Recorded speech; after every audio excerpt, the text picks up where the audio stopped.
ಶ್ರೀರಾಮಮೂರ್ತಿ ಪ್ರಾಣ ಪ್ರತಿಷ್ಠಾಪನೆಗೆ ಕ್ಷಣಗಣನೆ ಶುರುವಾಗಿದೆ. ಅಯೋಧ್ಯೆಯಲ್ಲಿ ಶುರುವಾಗಿರುವಂತಹ ಉತ್ಸವ ದೇಶದಾದ್ಯಂತ ಸಂಭ್ರಮ ಮನೆ ಮಾಡುವಂತೆ ಮಾಡಿದೆ. ಅದರಲ್ಲೂ ನಿನ್ನೆ ಅಯೋಧ್ಯೆಯಲ್ಲಿ ಪ್ರಾಣ ಪ್ರತಿಷ್ಠಾಪನೆಗೊಳ್ಳುವ ಬಾಲರಾಮನ ಮೂರ್ತಿಯ ಫೋಟೋ ಲಭ್ಯವಾಗಿತ್ತು. ಅದನ್ನು ನೋಡಿ ಕೋಟ್ಯಾಂತರ ರಾಮ ಭಕ್ತರು ಪುಳಕಿತಗೊಂಡರು. ಆದ್ರೀಗ ಆ ಚಿತ್ರ ನಿಜವಾದ ಮೂರ್ತಿಯದ್ದು ಅಲ್ಲ ಅನ್ನೋ ಮಾಹಿತಿ ಹೊರಬಿದ್ದಿದೆ.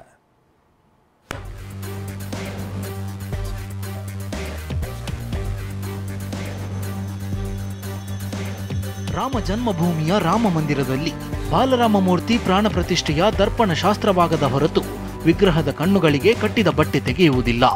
ಈಗ ಬಹಿರಂಗವಾಗಿರುವ ಬಾಲರಾಮನ ಫೋಟೋ ನಿಜವಾದುದಲ್ಲ ಎಂದು ಶ್ರೀರಾಮ ಜನ್ಮಭೂಮಿ ತೀರ್ಥಕ್ಷೇತ್ರದ ಪ್ರಧಾನ ಅರ್ಚಕ ಆಚಾರ್ಯ ಸತ್ಯೇಂದ್ರ ದಾಸ್ ಇಂದು ಸ್ಪಷ್ಟಪಡಿಸಿದ್ದಾರೆ.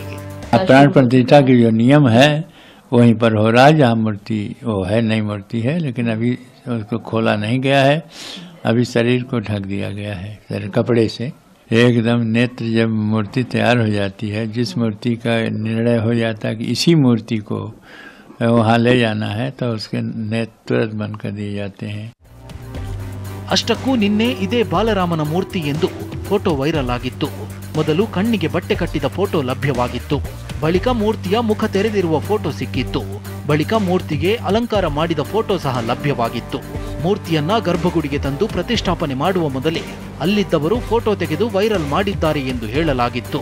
ಆದರೆ ಶ್ರೀರಾಮ ಜನ್ಮಭೂಮಿ ತೀರ್ಥಕ್ಷೇತ್ರದ ಪ್ರಧಾನ ಅರ್ಚಕ ಆಚಾರ್ಯ ಸತ್ಯೇಂದ್ರ ದಾಸ್ ಇದು ನಿಜವಾದ ರಾಮನ ಫೋಟೋ ಅಲ್ಲ ಎಂದಿದ್ದಾರೆ.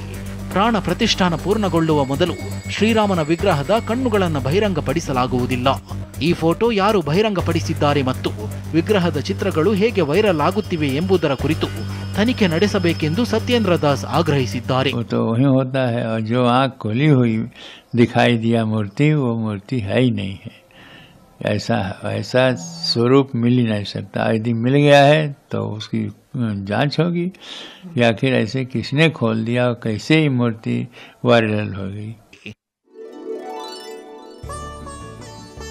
ಈ ಮಧ್ಯೆ ಅಯೋಧ್ಯೆಯ ರಾಮನೂರಿನಲ್ಲಿ ಸಡಗರ ಮನೆ ಮಾಡಿದೆ. ಇಂದಿನಿಂದ ಅಯೋಧ್ಯೆ ರಾಮ ಮಂದಿರವನ್ನ ಸ್ವಚ್ಛಗೊಳಿಸುವ ಕಾರ್ಯ ನಡೆಸಲಾಗ್ತಿದೆ. ಸರಾಯು ನದಿ ನೀರಿನಿಂದ ರಾಮ ಮಂದಿರದ ಸ್ವಚ್ಛತೆ ನಡೆಸಲಾಗ್ತಿದೆ. ಸ್ವಚ್ಛ ಕಾರ್ಯದ ಬಳಿಕ ವಾಸ್ತು ಶಾಂತಿ ನಡೆಯಲಿದ್ದು ದೇವಾಲಯದಲ್ಲಿ ಅನ್ನ ದಿವಸ್ ಕೂಡ ಆಯೋಜನೆ ಮಾಡಲಾಗಿದೆ.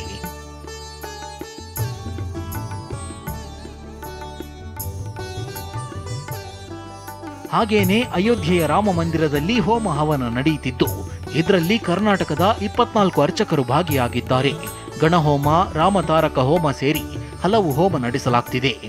ಇಲ್ಲಿ ಪ್ರಾಣ ಪ್ರತಿಷ್ಠಾಪನಾ ಅಂಗವಾಗಿ ಧರ್ಮ ಸಂರಕ್ಷಣೆಗೋಸ್ಕರ, ಸನಾತನ ಧರ್ಮ ಉದ್ಧಾರಕ್ಕೋಸ್ಕರವಾಗಿ ಇಲ್ಲಿ ರಾಮತಾರಕ ಹೋಮ, ಭಾಳ ವಿಶೇಷವಾಗಿ ರಾಮತಾರಕ ಹೋಮ ಜಪ ಯಜ್ಞ ಕೂಡ ಇಲ್ಲಿ ನಡೀತಾ ಇದೆ. 1800 ಹೋಮಗುಂಡಗಳು ಕೂಡ ಅದರಲ್ಲಿ ರಾಮತಾರಕ ಯಾಗ ನಡೀತಾ ಇರ್ತಕ್ಕಂಥದ್ದು. ಇನ್ನು ಅಯೋಧ್ಯೆಯಲ್ಲಿ ರಾಮ ಮಂದಿರ ಉದ್ಘಾಟನೆ ಜೊತೆಗೆ ರಾಮಾಯಣ ದರ್ಶನವನ್ನು ಮಾಡಿಸುವ ಕೆಲಸಗಳು ಆಗಿವೆ.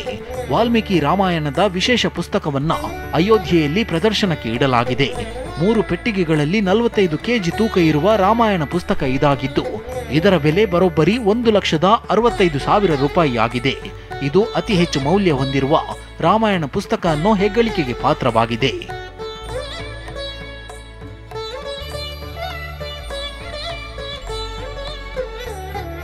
ಪುಸ್ತಕ ಮಾರಾಟಗಾರ ಮನೋಜ್ ಅನ್ನೋರು ಇದನ್ನ ಅಯೋಧ್ಯೆಯ ರಾಮ ಮಂದಿರಕ್ಕೆ ನೀಡುತ್ತಿದ್ದಾರೆ ಅಂತ ಗೊತ್ತಾಗಿದೆ. ಜಪಾನ್ ಶಾಹಿ ಮತ್ತು ಫ್ರೆಂಚ್ ಕಾಗದಗಳನ್ನು ಬಳಸಿ ರಾಮ ಮಂದಿರದಂತೆಯೇ ಈ ಪುಸ್ತಕವನ್ನ ಮಾಡಲಾಗಿದೆ. ಪ್ರತಿಯೊಂದು ಪುಟಕ್ಕೂ ವಿಭಿನ್ನ ವಿನ್ಯಾಸ ನೀಡಲಾಗಿದೆ. ಈ ಗ್ರಂಥ ಸುಮಾರು 400 ವರ್ಷಗಳವರೆಗೆ ಬಾಳಿಕೆ ಬರುತ್ತೆ ಎಂದಿದ್ದಾರೆ. ರಾಮ ಮಂದಿರಕ್ಕೆ ತಿರುಪತಿಯಿಂದ 1 ಲಕ್ಷ ಲಡ್ಡುಗಳನ್ನು ಕಳುಹಿಸಲಾಗ್ತಿದೆ. ಟಿಟಿಡಿ ಆಡಳಿತ ಮಂಡಳಿ ಲಡ್ಡುಗಳನ್ನು ಕಳುಹಿಸುತ್ತಿದೆ. ಅಲ್ಲದೆ ಚಂಡೀಗಢದಲ್ಲೂ 150 ಕ್ವಿಂಟಲ್ ಲಡ್ಡು ತಯಾರಿ ಮಾಡಲಾಗಿದೆ.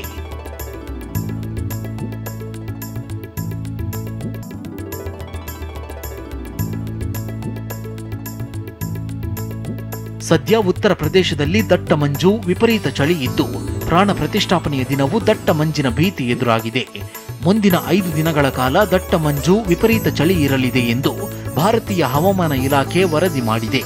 ಹೀಗಾಗಿ ಅಯೋಧ್ಯೆಗೆ ಬರಿಗಾಲಿನಲ್ಲಿ ಬರದಂತೆ उत्तर प्रदेश सीएम योगी आदित्यनाथ मनवी ಮಾಡಿಕೊಂಡಿದ್ದಾರೆ कि मैं भी रामलला का दर्शन करूं और इसलिए हम लोग बेहतर तालमेल और समन्वय से अगर दर्शन करने के लिए आएंगे तो दर्शन भी हो पाएगा और किसी प्रकार का कोई कष्ट किसी भी श्रद्धालु को और किसी भी आने वाले यात्री को अयोध्या धाम में नहीं होगी।